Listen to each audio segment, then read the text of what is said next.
My name is Jim Howard. I was around in 1956 in Scituate and had the opportunity to participate in the effort to rescue the crew from the Etrusco on Lighthouse Point.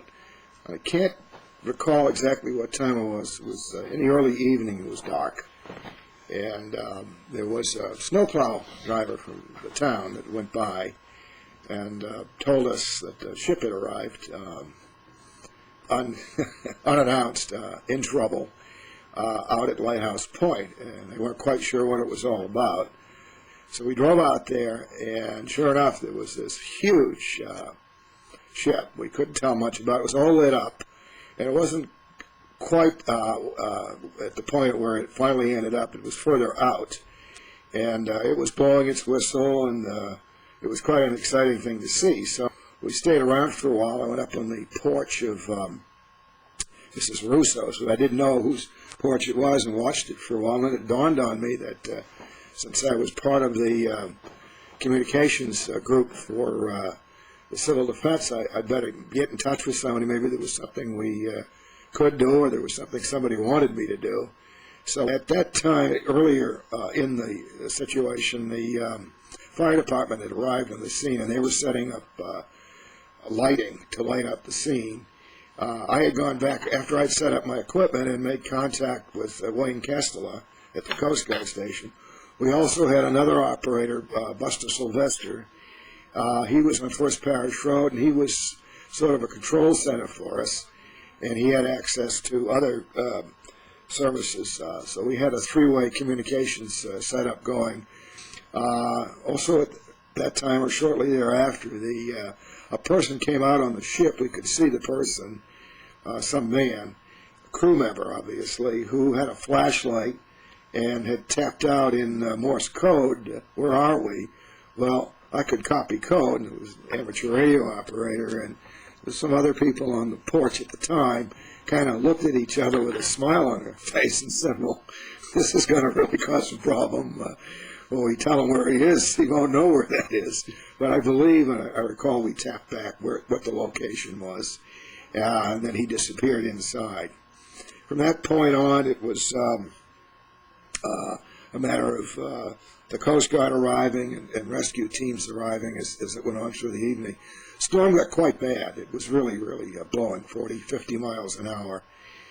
Excuse me. But the ship was actually in breaking the wind so that the rescue crew was in a lee. As the night progressed, as I recall, the Coast Guard crew later that night, were attempting to fire Lyle guns up to the ship to attach lines to get breachers buoys rigged and get the crew off the ship. There was some concern. Obviously, the crew wasn't sure what was going to happen, and there was some concern that the sea may be a problem for them as the storm progressed, and there was some anxiety to get them off as quickly as possible and safely. So, but as the evening went on, they were unable to get the Lyle guns fired up onto the ship because of the wind.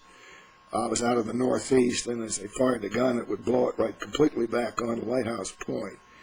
The crew lined up on deck when the sun was up, and they got the ship rigged.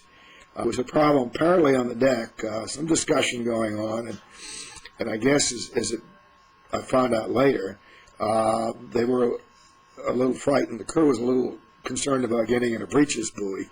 It's a pretty intimidating device. I wouldn't want to get in one.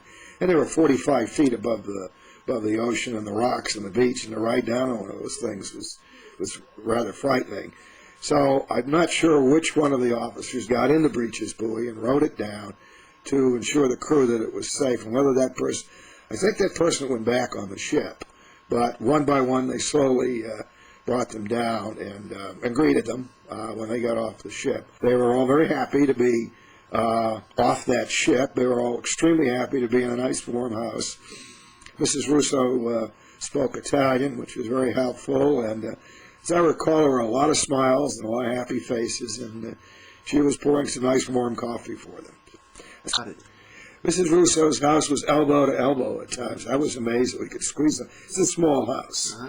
And but she was so gracious and just a wonderful person to help everybody. And After the crew was removed and the Etrusco was there, and you're a Scituate resident, so it was there for 6 months. Right. How did the town change, and what were some of the oh, it was dramatic. The people that came into town was interesting at first. It was kind of exciting I would take friends out to show them the ship and tell them the story and all of that, which you would know. But then after a few months, particularly that summer, it got to be a pain in the neck. There was just too much traffic, and it was a real tourist spot.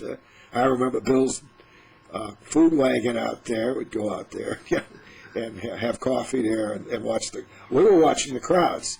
I do recall the effort being made with the bulldozers at low tide trying to get the ship out of there.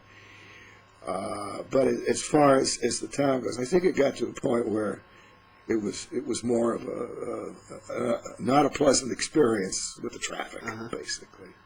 Did you watch it get pulled off the beach? Remarkably, I did, and it's unusual that I would have been there because in October of 1956, I received my notice to report for duty in the military, and so I went off into the military, and I was on pass it was Thanksgiving, I believe, a holiday, and came home and didn't think much about the ship until someone called me and said, the Etrusco's leaving. So I went down to the beach, and there it was. It went by.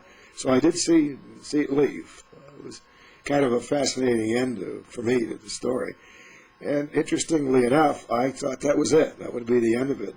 And here we are in another century, and I'm still talking about it. Yeah.